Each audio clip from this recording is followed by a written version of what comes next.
Buenas tardes. Bienvenidos todos a esta conferencia inaugural del curso académico 2021-2022 de la Academia Granadina del Notariado. Bienvenidos tanto los que estáis aquí físicamente como también los que se encuentran viendo la sesión.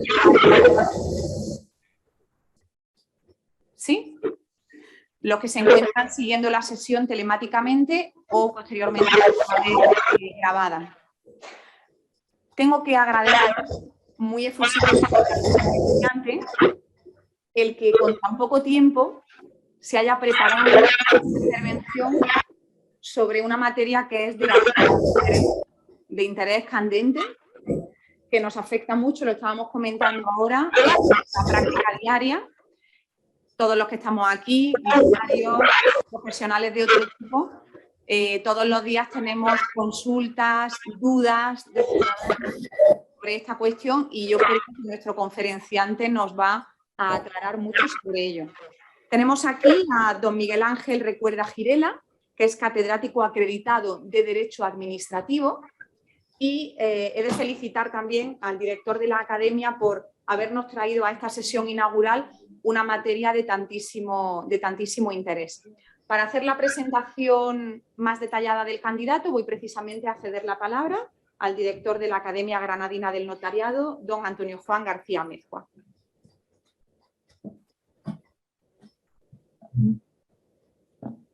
Buenas tardes. Primero agradeceros vuestra asistencia y tengo el honor y la alegría de presentar a Miguel Ángel Recuerda Girela como conferenciante. La verdad que, como ha dicho nuestra decana, lo primero es agradecerle que en tan poco tiempo se haya preparado la conferencia. Segundo, porque el tema era de actualidad y porque a todos nos era importante saber cómo afrontar en nuestros despachos la perspectiva de un impuesto cambiante y de una sentencia cuyo alcance todavía está por determinar. Espero que él sepa aclararnos un poco este tema.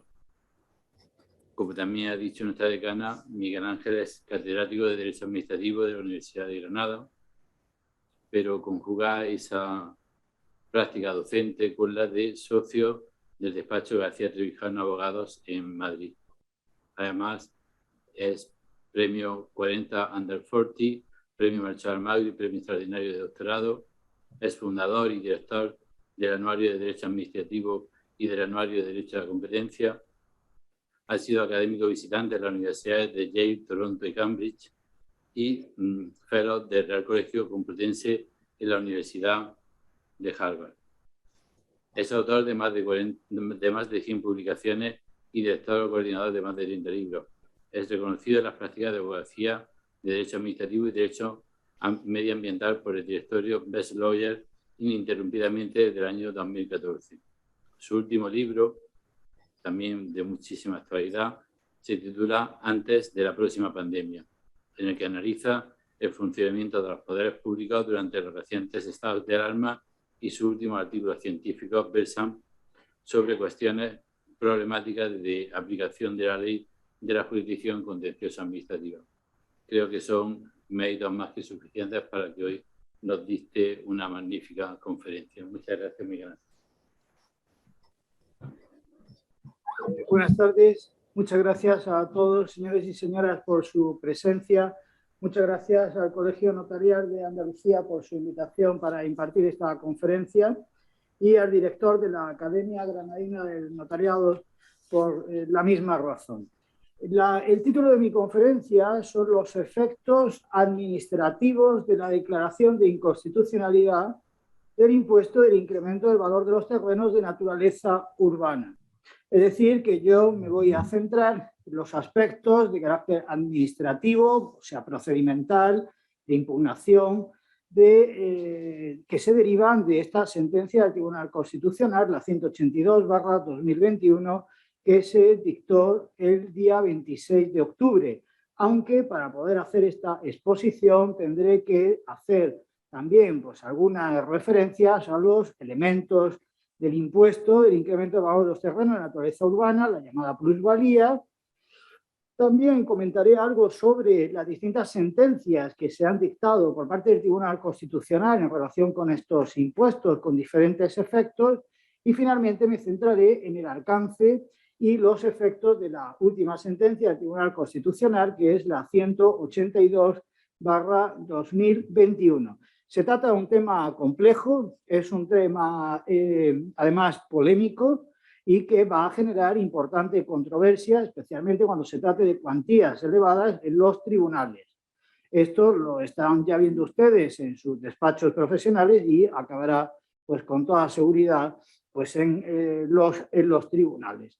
De hecho, esta mañana repasaba, he buscado con urgencia por los últimos comentarios que se habían publicado sobre esto. Se ha publicado todavía muy poco, trabajos, digamos, muy escuetos, muy telegráficos. He encontrado 3 de juristas prestigiosos y en realidad, pues cuando los he leído he visto que no coincidía con ninguno de los 3 en las interpretaciones que hacían, no totalmente, pero tenía discrepancias parciales en las interpretaciones que se hacían en esos artículos, ¿no?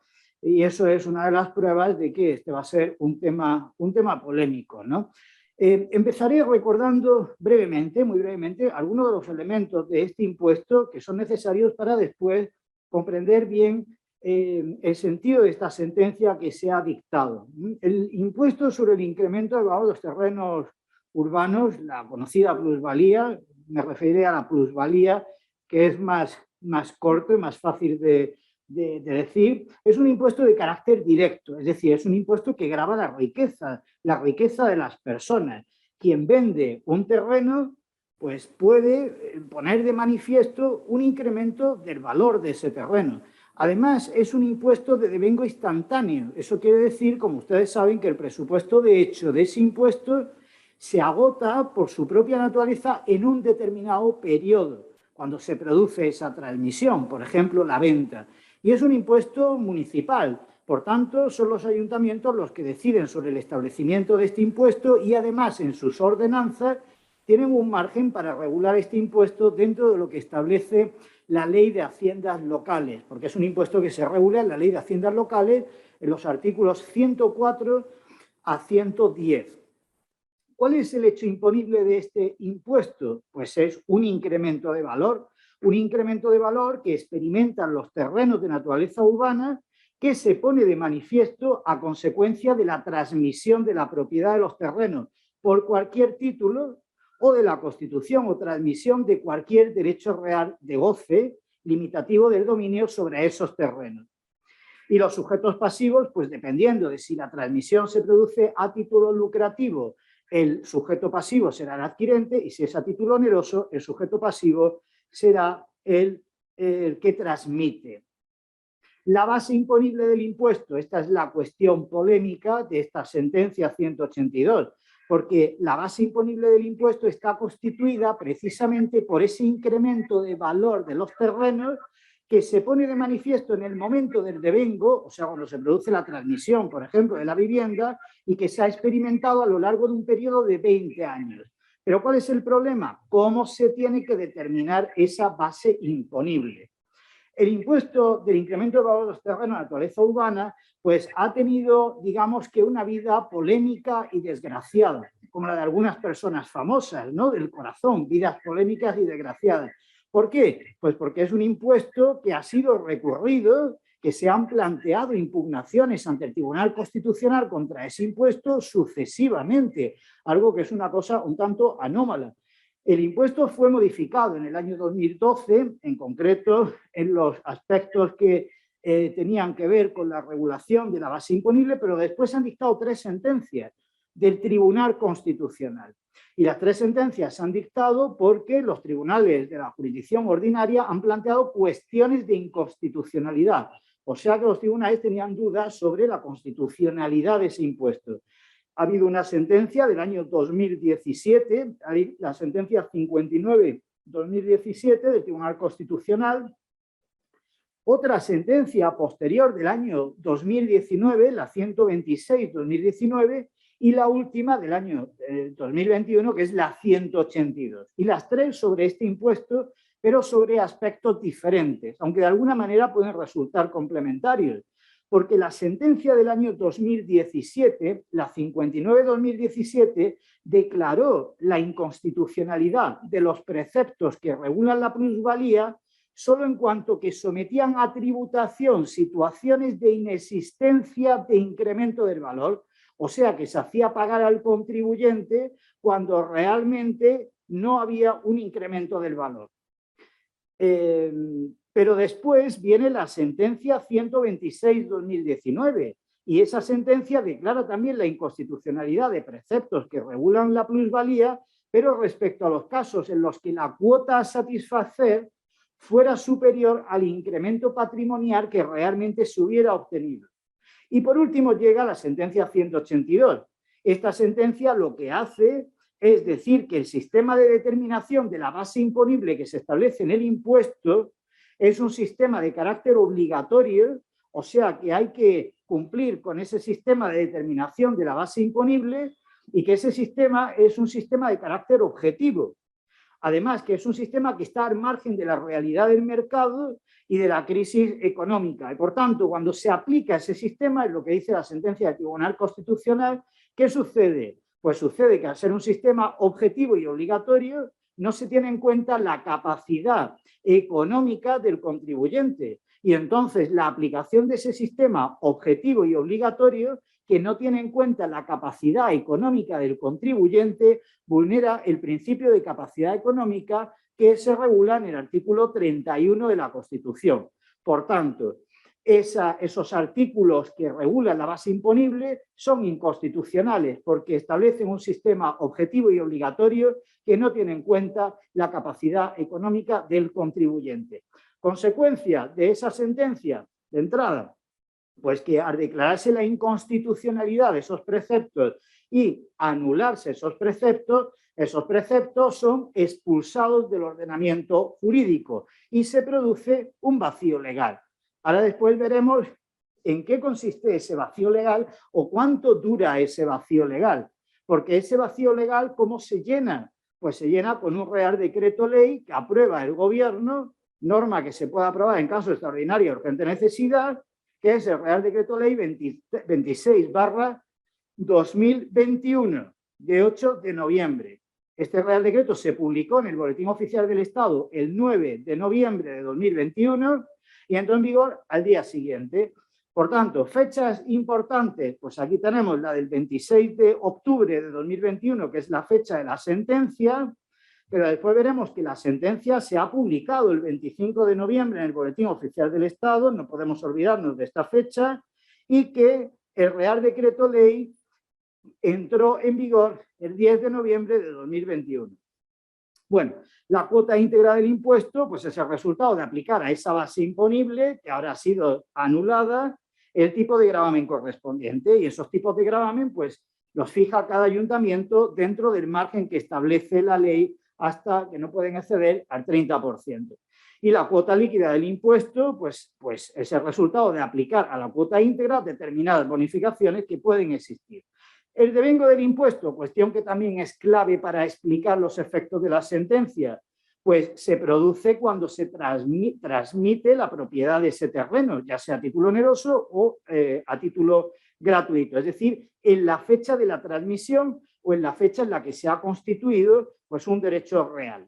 Y la gestión del impuesto, que también es relevante en relación con los efectos, pues saben ustedes que hay dos sistemas de gestión, que los ayuntamientos están facultados para establecer un sistema de autoliquidación, en cuyo caso el sujeto pasivo tiene un plazo para presentar la autoliquidación, que es un plazo de 30 días cuando se produce un negocio o un acto inter vivos, y un plazo de 6 meses que son prorrogables en los actos mortis causa, pero que hay otro sistema cuando no se ha establecido el de autoliquidación, que es el sistema en el que el contribuyente, el sujeto pasivo, presenta una declaración que tiene que presentar también en ese plazo de los 30 días si procede un acto inter vivo o de los 6 meses, y la administración ya liquida ese impuesto y el contribuyente lo paga.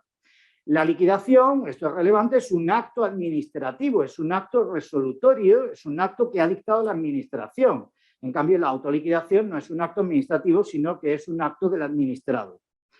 En relación con las tres sentencias que he comentado del Tribunal Constitucional, la 59-2017, la 126-2019 y la última 182-2021, hay que tener en cuenta que cada una de estas sentencias producen unos efectos y los siguen produciendo, y además producen unos efectos diferentes, como veremos seguidamente.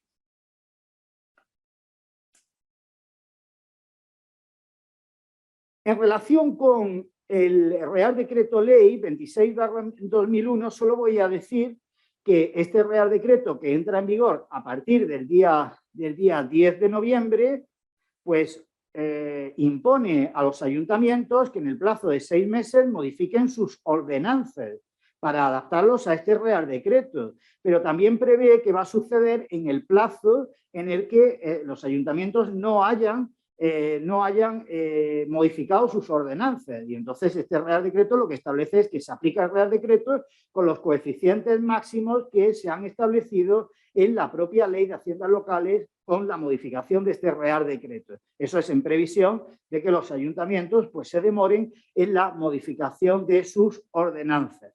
Vamos a ver ahora cuál es el alcance y los efectos, a mi juicio, de esta sentencia 182/2021. Pero antes de explicar esos efectos, quisiera hacer algunas consideraciones sobre el Tribunal Constitucional y sus sentencias, que creo que es importante antes de irnos directamente al fundamento jurídico sexto de la sentencia.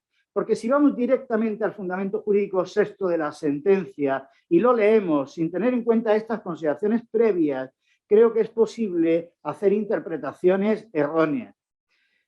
Fíjense que el Tribunal Constitucional, muy sencillamente, pues es un órgano constitucional que lo que hace es controlar que las normas se ajusten a la Constitución. La Constitución es la norma suprema del ordenamiento jurídico y si el Tribunal Constitucional advierte una incompatibilidad entre una ley y la Constitución, declara inconstitucional esa ley. ¿Por qué? Porque la Constitución es superior a la ley y la Constitución es la que establece al propio Poder Legislativo, de tal manera que el Poder Legislativo está subordinado a la Constitución, ¿no? Bueno, pues el Tribunal Constitucional, en la terminología que utilizaba el jurista Hans Kelsen, es un legislador negativo, una tercera cámara. ¿Y qué quiere decir eso? Que igual que las Cortes Generales aprueban una ley, el Tribunal Constitucional puede acordar la pérdida de la vigencia de esa ley.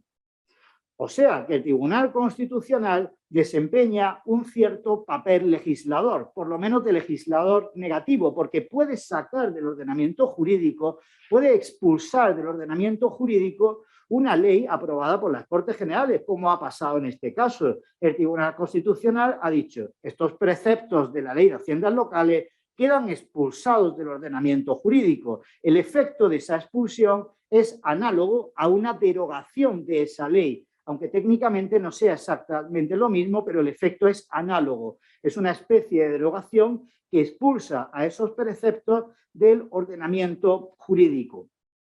Pero, ¿qué efectos tienen las sentencias del Tribunal Constitucional? El artículo 164 de la Constitución establece que las sentencias del Tribunal Constitucional se publicarán en el Boletín Oficial del Estado. Es lo primero que dice el artículo 164.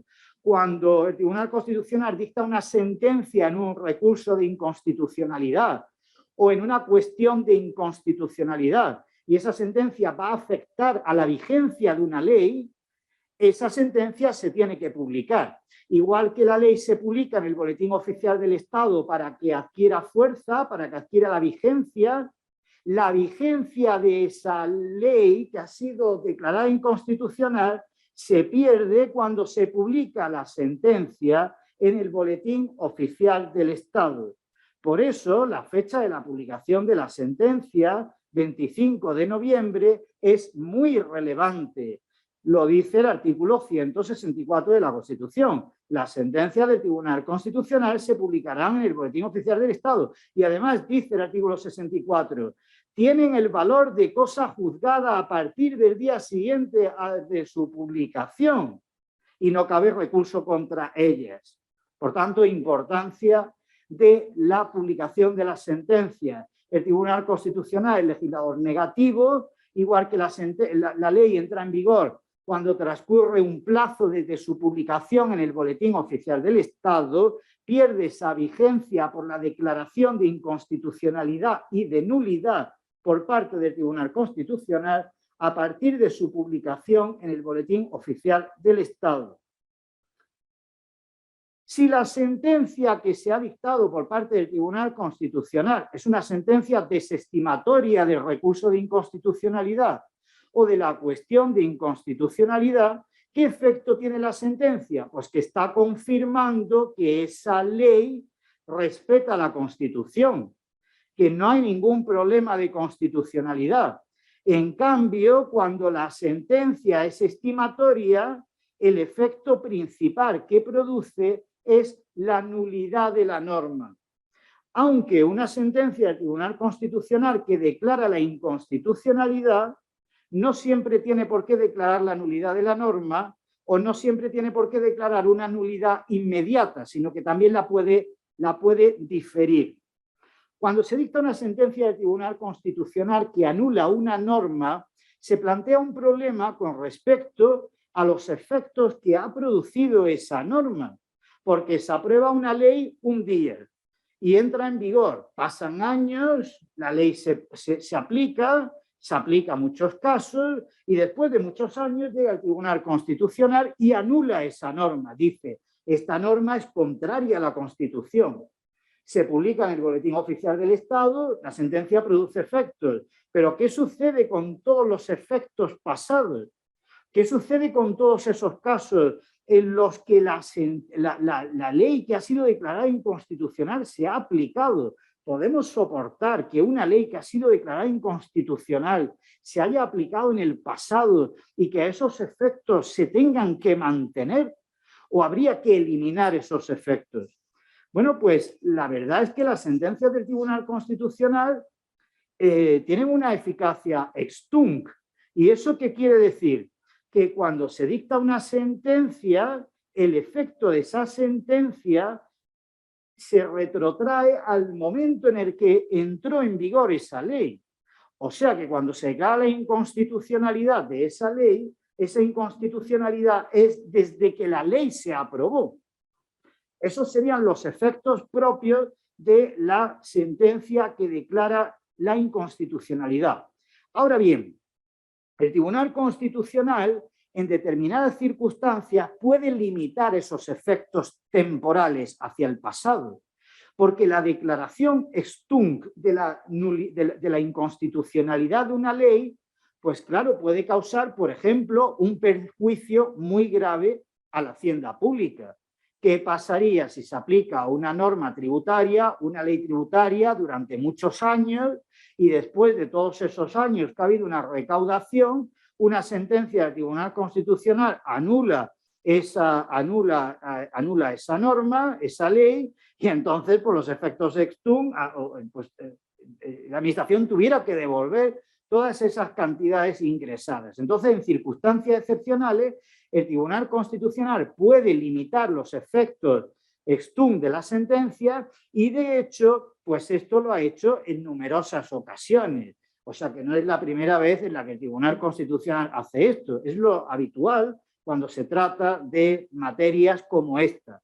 Por ejemplo, en la sentencia 45 de 1989, que declaró la inconstitucionalidad de algunos preceptos de la ley del IRPF, que obligaba a los cónyuges a hacer una declaración conjunta de sus rentas, el Tribunal Constitucional, ¿qué hizo? Pues que estableció que la anulación de esos preceptos operaría solo pro futuro, hacia el futuro, pero no hacia el pasado. ¿Para qué? Para que no desplegara la ley esos efectos, la sentencia esos efectos hacia el pasado y que se produciera una situación pues muy grave para la hacienda pública, ¿no?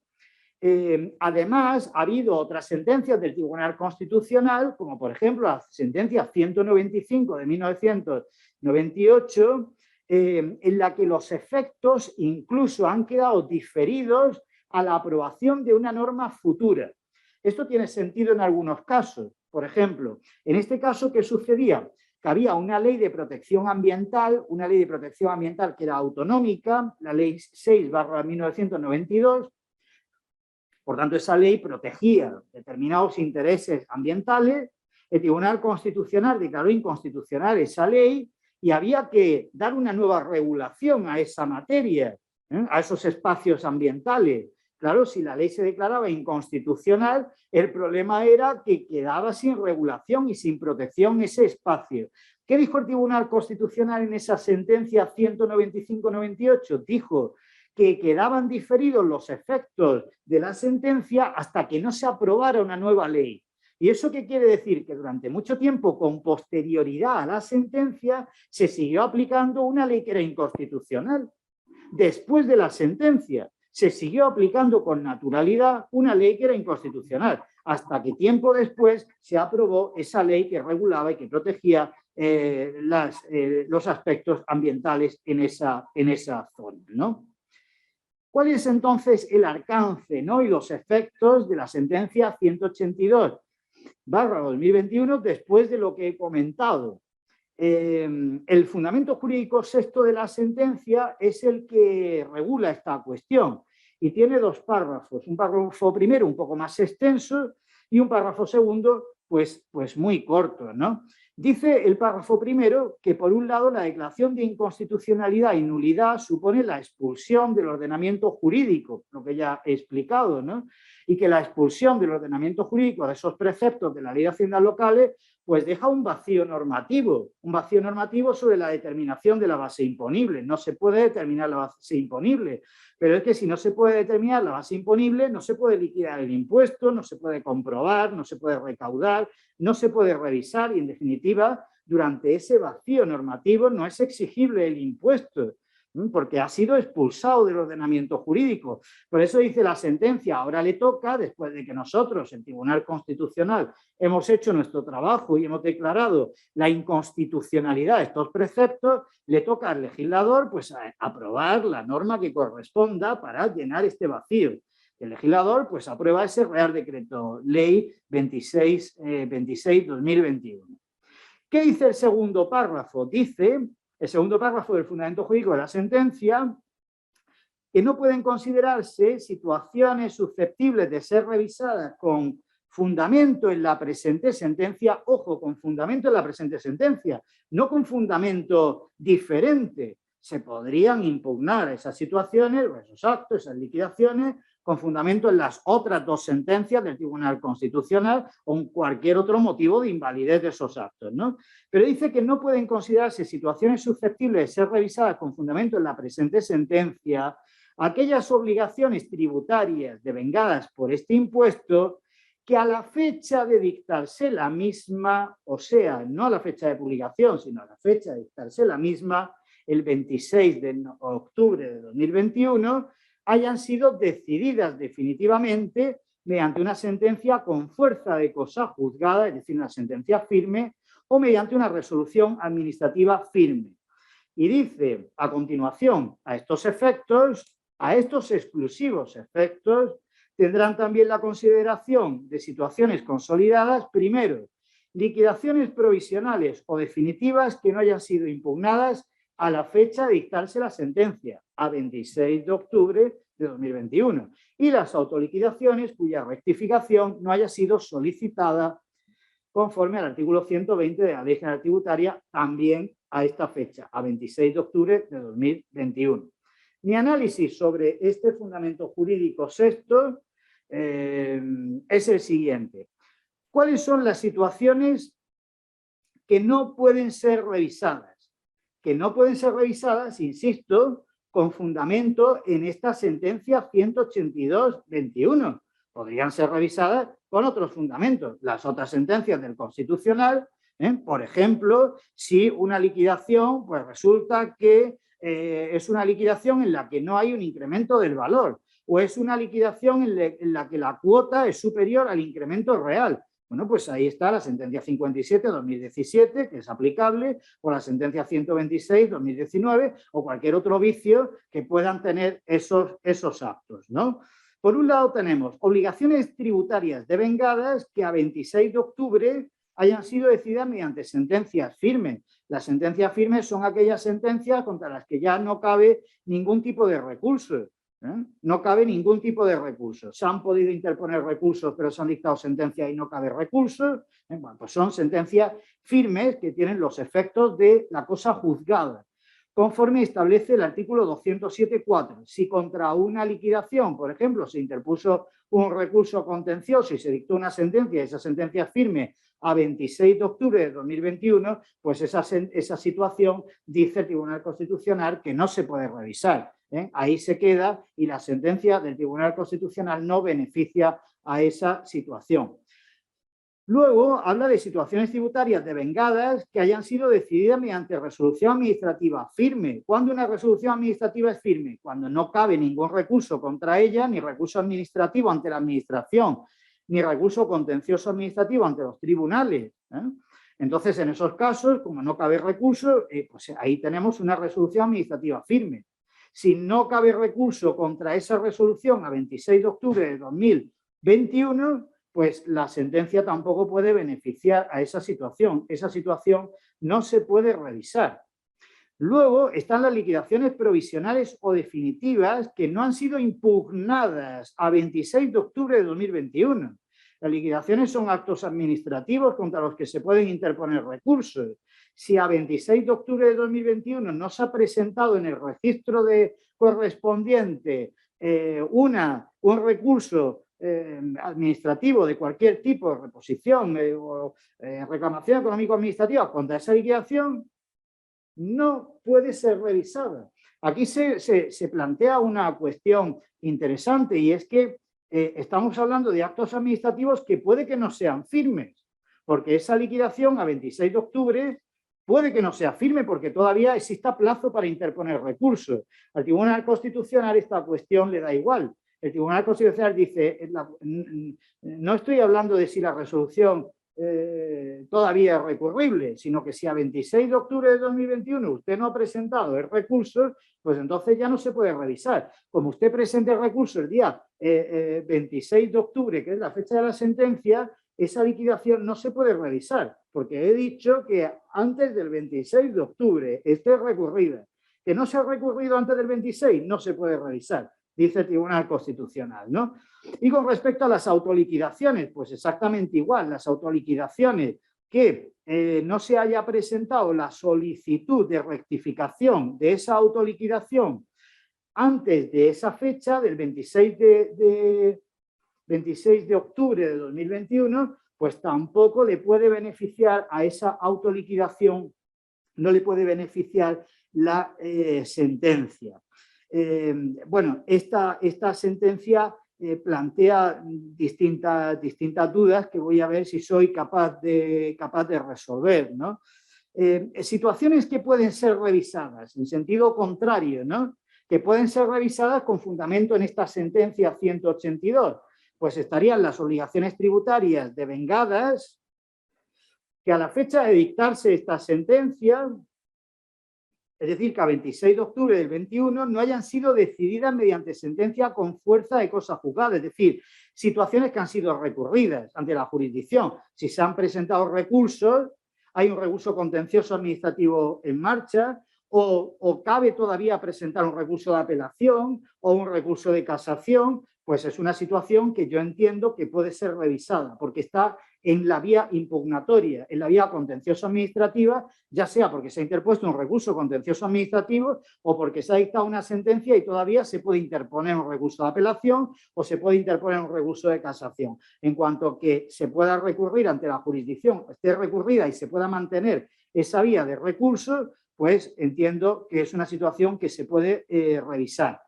Con respecto a las resoluciones administrativas, pues las liquidaciones que han sido recurridas en vía administrativa y no se han resuelto esos recursos, no hay una resolución administrativa firme. En este sentido, si por ejemplo se ha interpuesto un recurso administrativo y se ha producido una desestimación presunta, pues se puede mantener esa vía de recurso porque el recurso se interpuso en plazo y, por tanto, contra esa desestimación presunta pues se podrá interponer el recurso contencioso o esperar a la resolución expresa.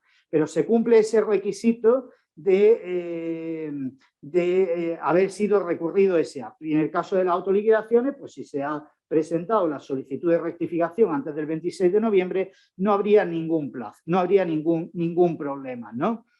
Otras situaciones que pueden plantear dudas. Pensaba en algunos casos. Por ejemplo, a día de hoy, que es 29 de noviembre, supongamos que no se ha autoliquidado ni liquidado el impuesto. ¿Qué sucedería en una situación como esta? A día de hoy no se ha autoliquidado ni liquidado el impuesto. Y yo me planteo los siguientes casos. Caso de que el hecho imponible sea anterior al 10 del 11, es decir, a la entrada en vigor del Real Decreto Ley 26. Si el hecho imponible es anterior al 10 del 11, a día de hoy, si no se ha autoliquidado ni liquidado el impuesto, yo entiendo que no sería exigible el pago a día de hoy porque ya se ha declarado inconstitucional el precepto que regula la base imponible. Es decir, hoy no podríamos hacer una autoliquidación ni se podría dictar una liquidación de un hecho imponible anterior al 10 del 11, ¿no? Porque hoy está declarada inconstitucional. Están declarados inconstitucionales esos artículos, los que determinan la base imponible. ¿Qué pasa si el hecho imponible es posterior al 10 del 11? Bueno, a partir del 10 del 11, no posterior, sino posterior al 9, a partir del 10 del 11, pues que si el hecho imponible es posterior al 9 del 11, el impuesto se exige conforme a la nueva ley de haciendas locales. Me refiero a la nueva ley, a la modificación que ha hecho el Real Decreto Ley. Siguiente cuestión que me planteo. ¿Se pueden dictar liquidaciones sobre hechos imponibles que se han realizado antes del 10 de noviembre?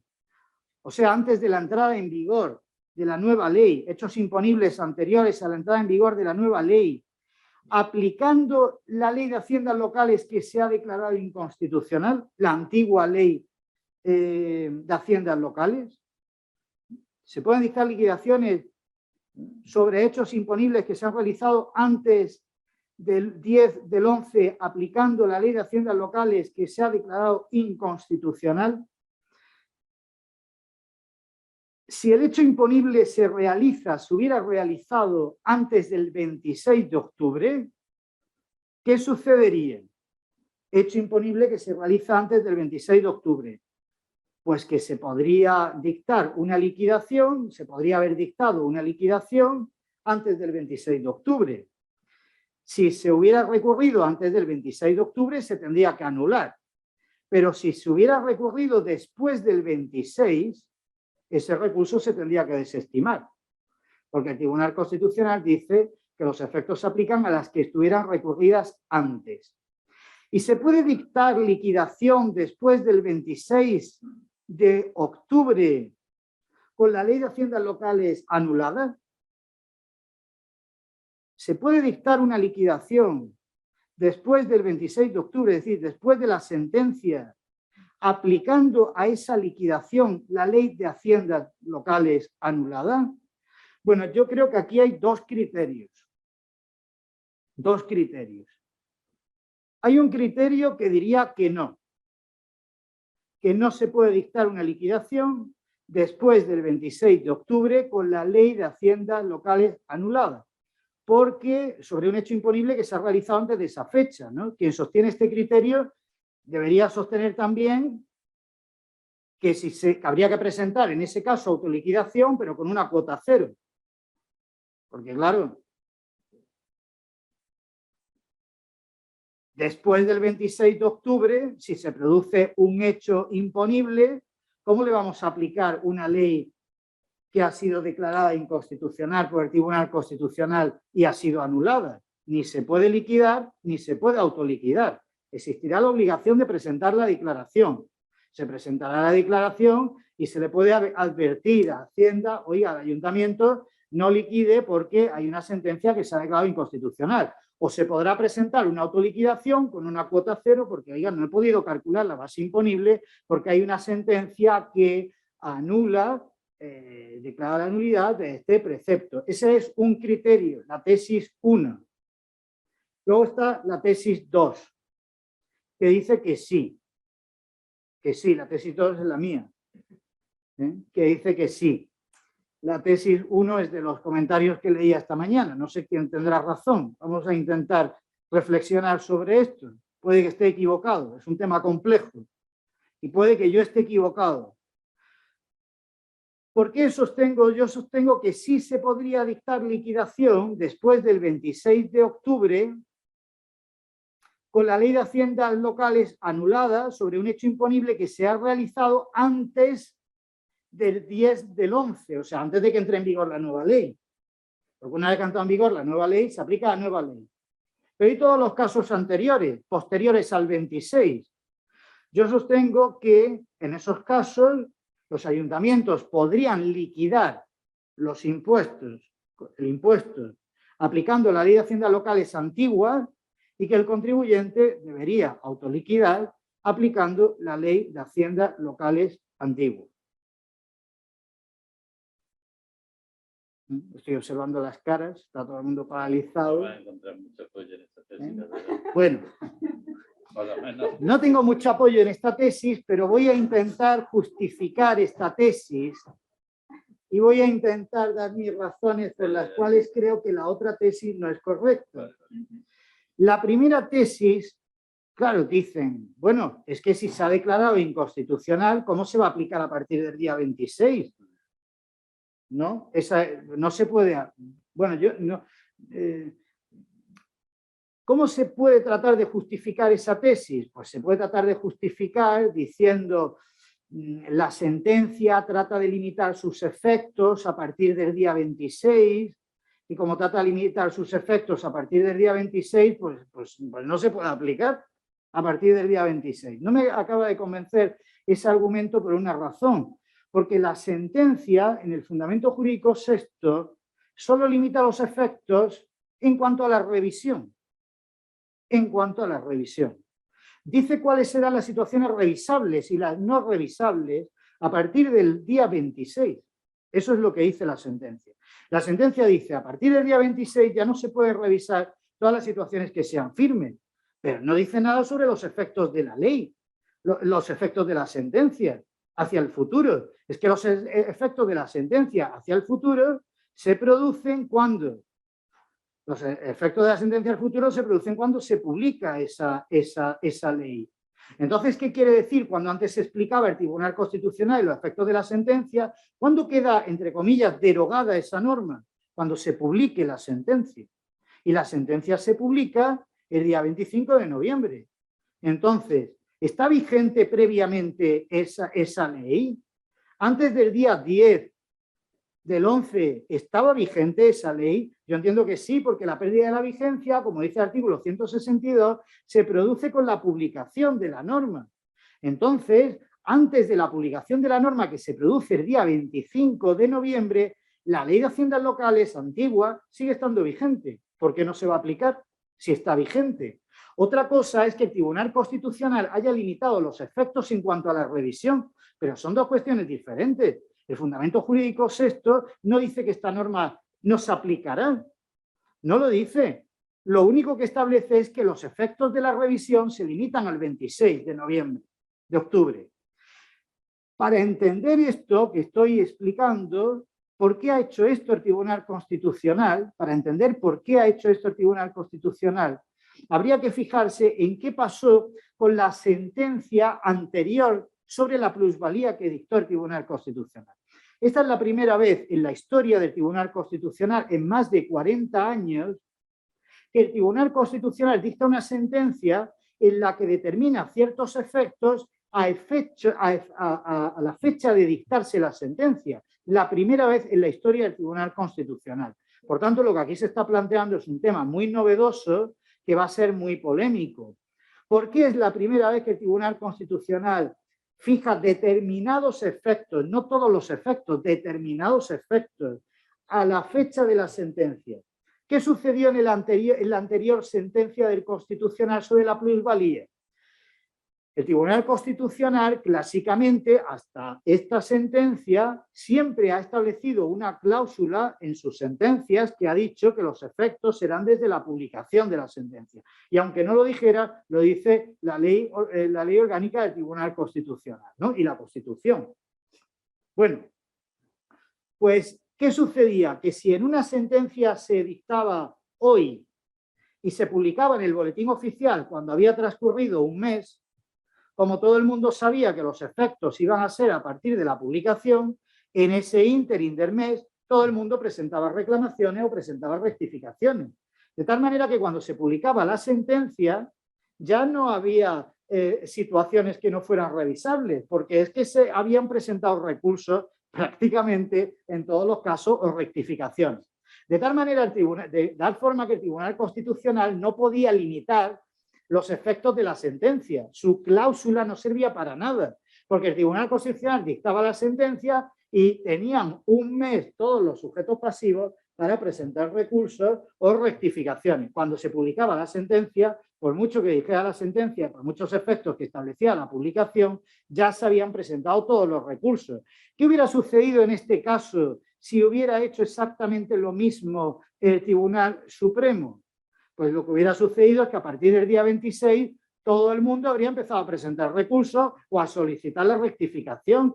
De hecho, yo intuyo que los despachos de abogados y asesores fiscales pues rápidamente empezaron a poner en marcha toda su maquinaria para a partir del 26 vamos a recurrirlo todo, a presentar rectificaciones.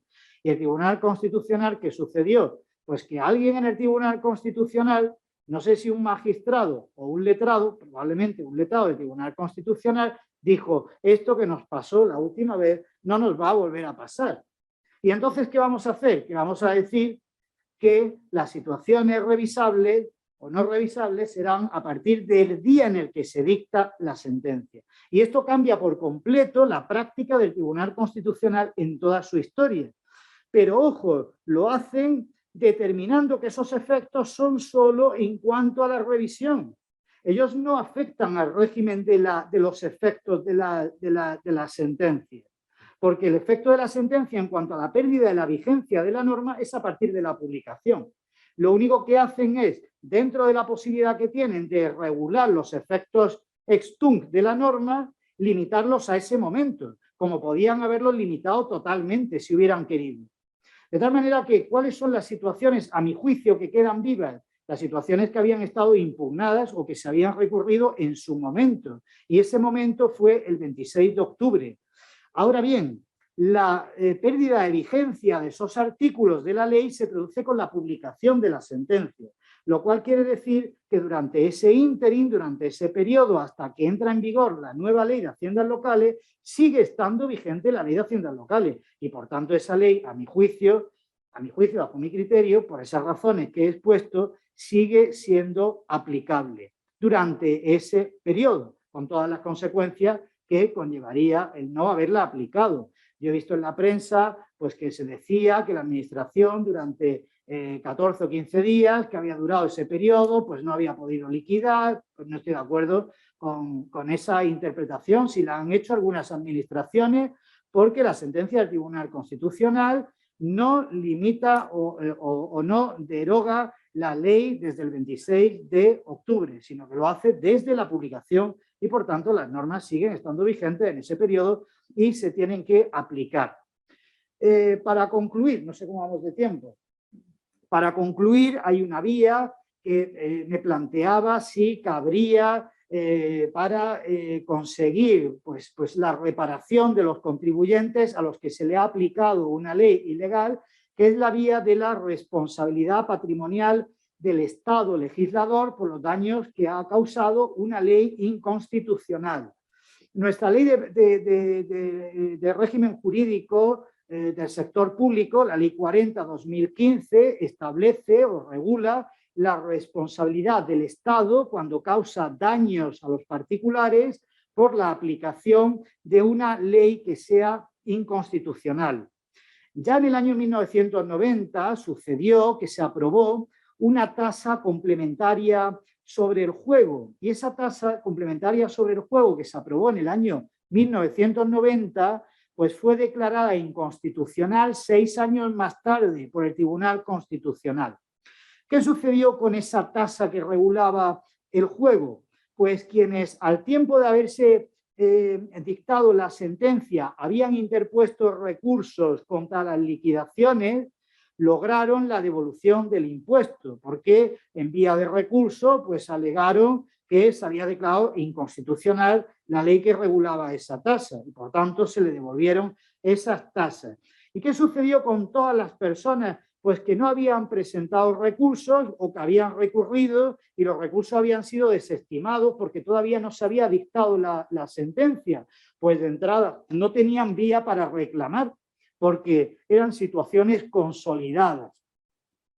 Entonces, algunos de estos que no habían presentado recursos en su momento o que habían obtenido sentencias firmes, pues plantearon reclamaciones de responsabilidad patrimonial. Y esas reclamaciones de responsabilidad patrimonial que fueron desestimadas llegaron hasta el Tribunal Supremo. ¿Y el Tribunal Supremo qué hizo? Pues el Tribunal Supremo dijo que todas estas personas que no habían reclamado en su momento o que habían obtenido sentencias firmes habían sufrido unos daños por esas leyes que eran inconstitucionales y que esos daños pues había que indemnizarlos. Y fue ahí, en esa jurisprudencia del Tribunal Supremo, donde surge en España el concepto y la figura de la responsabilidad patrimonial del Estado legislador, que posteriormente se incorpora a la Ley 40/2015, pero fue un producto de la jurisprudencia del Tribunal Supremo. Lo que pasa es que esa sentencia del Tribunal Supremo fue muy criticada, porque claro, esto habría pues una vía de reclamaciones masivas de muchos supuestos con un alcance que no se podía controlar fácilmente, ¿no? Y entonces el Tribunal Supremo, en algunas sentencias posteriores, pues fue matizando los efectos que podían producir esa sentencia en cuanto a la responsabilidad patrimonial. Cuando el legislador en el año 2015 regula la responsabilidad patrimonial, no lo hace de una forma alegre y generosa, sino que lo hace teniendo en cuenta qué efecto puede producir una sentencia que se declara inconstitucional, que se ha aplicado durante muchísimos años y que después alguien plantea una reclamación de responsabilidad sin haber recurrido o habiendo recurrido con una sentencia firme y que, bueno, pues las indemnizaciones pudieran ser muy importantes, ¿no? Entonces el legislador regula la responsabilidad patrimonial del Estado legislador, pero lo hace de una forma muy restrictiva, para que se pueda solicitar responsabilidad al Estado legislador por los daños que ha causado esta ley.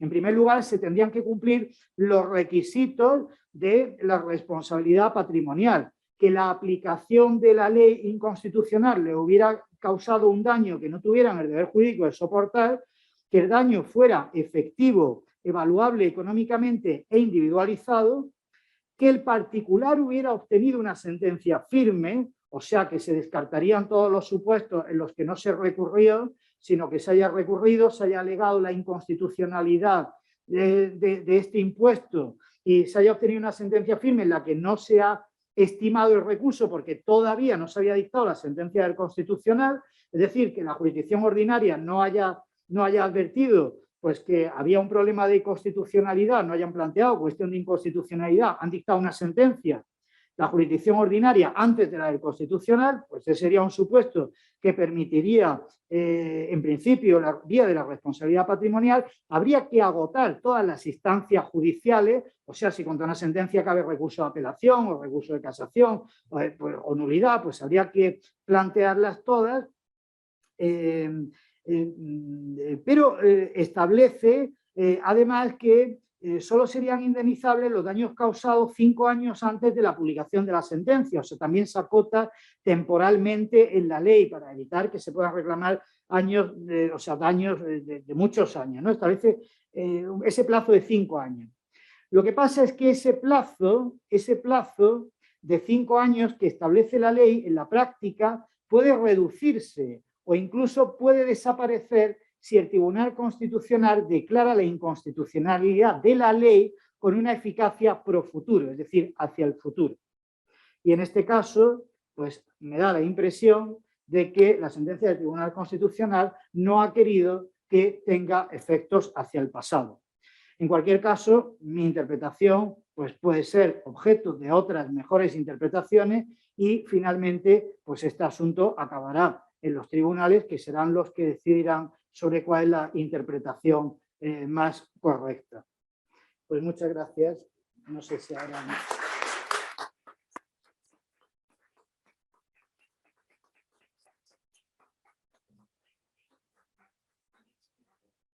Le he preguntado si hay... Muchísimas gracias al conferenciante.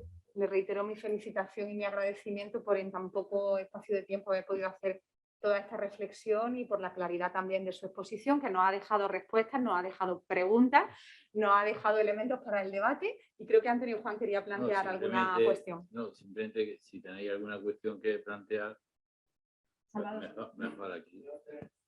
Tres cuestiones. Yo estoy de acuerdo en principio porque a partir del 26 de octubre hay que cuidar, había que cuidar conforme a la antigua ley. Lo que pasa es que, claro, si liquido conforme a la antigua ley, al punto siguiente recurro a la antigüedad. Lo cual, por economía procesal, a lo mejor no tiene sentido.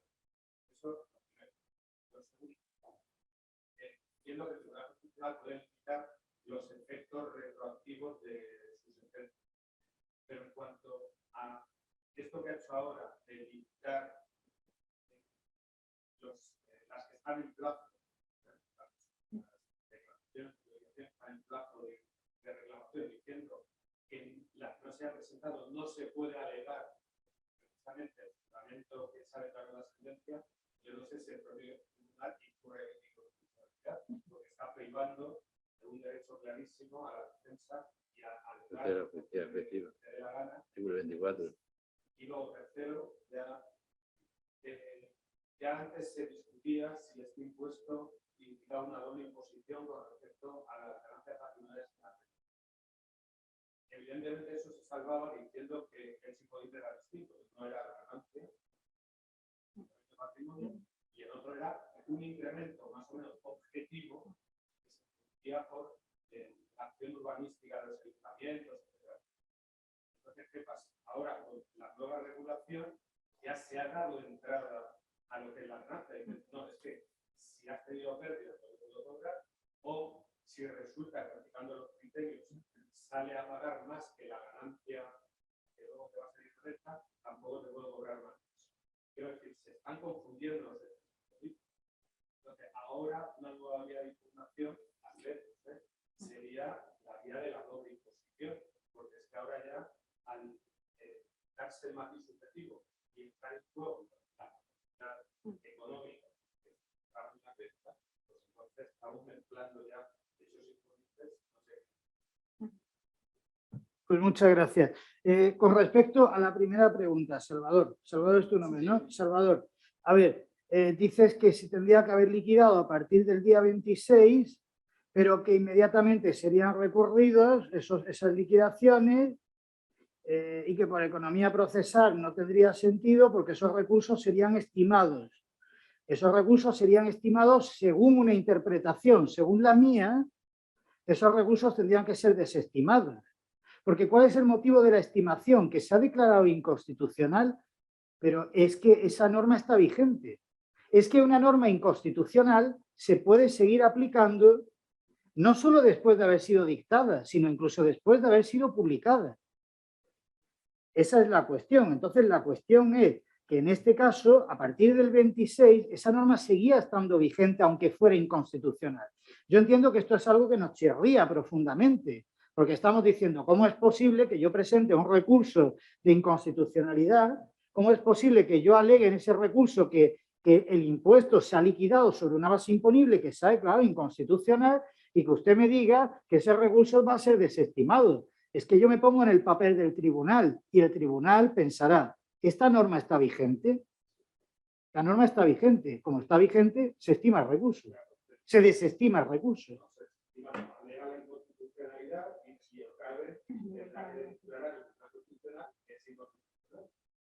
No, bueno, pero eso es una cuestión diferente. ¿Puede el tribunal que tiene que decidir plantear una cuestión de inconstitucionalidad al Tribunal Constitucional? Bueno, vamos a ver, es que aquí no es un problema de inconstitucionalidad, sino que es un problema de aplicación de una norma y de vigencia de una norma. Entonces, cuando esto llegue probablemente al Tribunal Supremo, pues el Tribunal Supremo, ¿qué dirá? ¿Está vigente la norma? No dirá si la norma es inconstitucional, sino si la norma está vigente. A mi juicio la norma está vigente. A fecha 26 de octubre la norma está vigente. Por tanto, no se puede estimar un recurso sobre la base de que se ha aplicado una norma que es inconstitucional, porque la norma está vigente. Y antes explicaba, las normas inconstitucionales se pueden aplicar. Se pueden aplicar las normas inconstitucionales. Si la norma está vigente, se pueden aplicar. Es que ahí no es un problema de... Vamos a ver, ¿se puede plantear un recurso de una cuestión de inconstitucionalidad? Yo creo que no, porque las cuestiones de inconstitucionalidad se plantean contra normas con fuerza de ley. Y aquí ya no es un problema de si una norma es o no inconstitucional. Se podría forzar una interpretación diciendo, bueno, vamos a ver si la vigencia de esta norma es constitucional o inconstitucional. A lo mejor se podría dirigir por ahí. Es decir, bueno, planteo una cuestión de inconstitucionalidad para determinar si la vigencia de esta norma que ha establecido el Tribunal Constitucional es constitucional o inconstitucional. Pero yo creo que tal y como está planteada la sentencia, a mi juicio es claro que la norma está vigente. Y por tanto, un recurso que se sustente en la inaplicación de esa norma no puede prosperar. La norma será inconstitucional, pero la norma está vigente. Y las normas inconstitucionales se pueden aplicar. Una pregunta. Con esta tesis de la vigencia de la norma inconstitucional o declarada inconstitucional hasta su publicación el día 25, si no me equivoco, se da la situación, para mí, como profana en la materia, curiosa, de que entre el 10 de noviembre y el 25 de noviembre, a según qué efectos, ha habido vigentes 2 leyes de haciendas locales, a interés de la administración. Sí, pero la administración no puede elegir arbitrariamente. Si el hecho imponible se ha producido a partir del 25 del 11, tendrá que aplicar la nueva ley. Si se ha producido anteriormente el hecho imponible, tendrá que aplicar la antigua ley. Sí, pero en un mismo momento no se pueden aplicar las dos normas. Se pueden aplicar a hechos imponibles que se han devengado en momentos diferentes. Pero si el hecho imponible, si el impuesto se ha devengado a partir del 25 del 11, se le aplica la nueva ley. Ahora sí que es verdad que a esa fecha, en función de cuándo se produjo el devengo, hay aplicables 2 normas. Pero eso es correcto. ¿Iba a contestarle a Salvador o quieres decir algo sobre esta primera cuestión? Entiendo tu argumentación, pero también entiendo la de Salvador. Yo creo que la cuestión de inconstitucionalidad en este caso va por la vía de la igualdad de los españoles ante la ley. Es decir, a 2 hechos idénticos, si se ha producido después del 27 de octubre, resulta que según tu tesis no cabe recurso alguno, y a un hecho anterior, no es que no quepa recurso, pero puede que no esté liquidado, puede que no esté autoliquidado, y a esa persona ese hecho sí es susceptible todavía de no aplicarse de la declaración de inconstitucionalidad. Y ahí un añadido, la sentencia no lo dice porque mientras estaba hablando lo he mirado, pero la nota de prensa del Tribunal Constitucional sí dijo, que entiendo que lo suyo es lo que está publicado, pero la nota de prensa sí dijo que los efectos de la declaración de inconstitucionalidad se producían desde el mismo momento en que se llegó la sentencia. Eso está transcrito literalmente en la nota de prensa del propio Tribunal Constitucional. Yo no sé si alguno lo recuerda así igual que yo, pero eso está transcrito literalmente así en la nota de prensa, con lo cual el propio Tribunal Constitucional indujo a confusión pensando que los efectos se producían desde el 26 de octubre y no desde la fecha de publicación en el Boletín Oficial del Estado. Bueno, yo estoy de acuerdo contigo en parte de lo que dices y me parece que está muy bien visto. O sea, lo que planteas es cierto que hay un trato discriminatorio, porque es perfectamente posible con mi tesis, pero eso es una cuestión diferente y eso no afecta a la corrección de mi tesis. No, te quiero decir que eso lo que afecta es a lo que ha hecho el Tribunal Constitucional, que es extraño, pero que creo que puede hacerlo, aunque genera un problema. Efectivamente, dos hechos imponibles que se producen en la misma fecha, en función de cuándo se liquidan, supongamos que un hecho imponible se produjo el 20 de octubre, se liquidó y se recurrió, pues ese no paga. Pero ese mismo hecho imponible se liquidó el 27.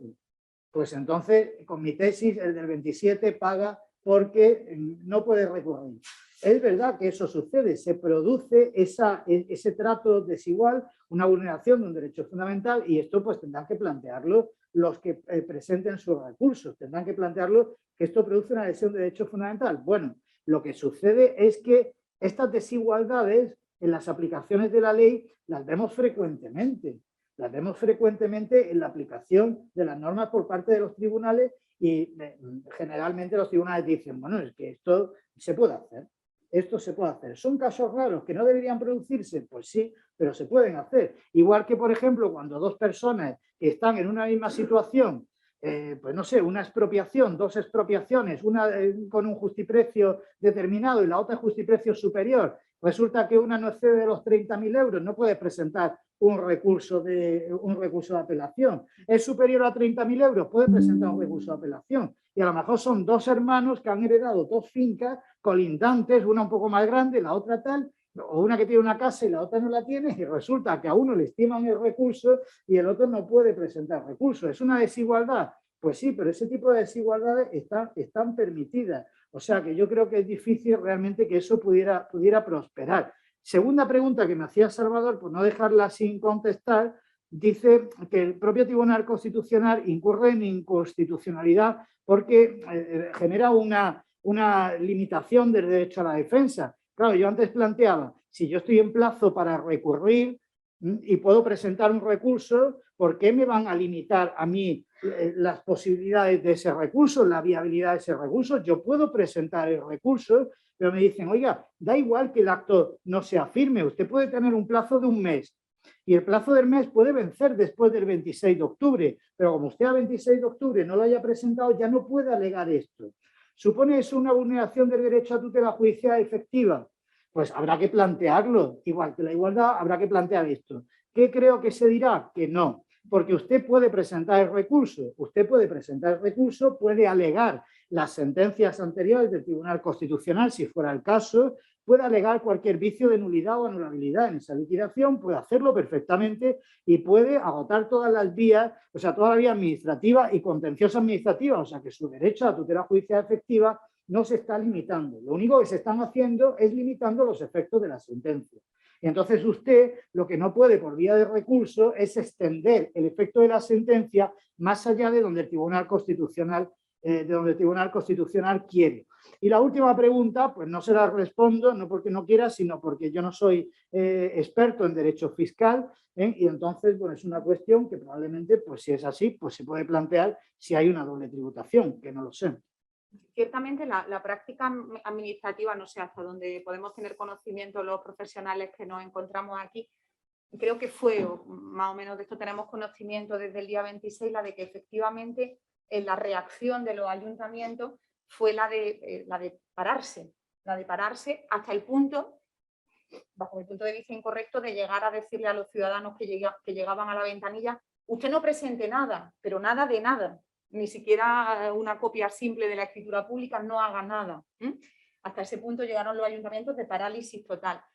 A través de la Federación Española de Municipios y Provincias, fue algo público y notorio en todos los medios, se pidió y se sigue pidiendo un fondo de compensación para los ayuntamientos por todas esas plusvalías hipotéticamente devengadas y que no han podido liquidar. O sea, que están asumiendo por vía de praxis esa situación de parálisis o de limbo de esos 14 días. ¿Piensas que, por lo que decía Salvador anteriormente, y a lo mejor esa limitación de la tutela judicial, el haber declarado el Constitucional a estos solo efectos consolidadas esas autoliquidaciones de los últimos 4 años, que con la ley en la mano no son firmes ni mucho menos, esto puede llegar a Europa? ¿Podríamos encontrarnos ante un caso de cláusula suelo bis que llegara al TJUE y que dentro de 5 años estuviéramos otra vez con este asunto vía TJUE? ¿Piensas que es posible? Bueno, vamos a ver, respecto a la primera cuestión, ¿qué han hecho los ayuntamientos? ¿No? Los ayuntamientos no siempre hacen lo que tienen que hacer, muchas veces hacen lo que no tienen que hacer. Si a mí me hubieran preguntado los ayuntamientos en su momento, le habría dicho, sigue liquidando. sigue liquidando. Ahora, si tú no aplicas una ley que está en vigor, lo que estás haciendo es que los contribuyentes a los que no le estás liquidando va a llegar un momento en el que no le vas a poder liquidar, porque una vez que se publica la sentencia, entonces ya sí que es inconstitucional. ¿Cómo liquidas ahora un impuesto una vez que la sentencia se ha publicado? Ya no puedes hacerlo, pero lo que tenían que haber hecho los ayuntamientos desde el 26 de octubre es seguir liquidando.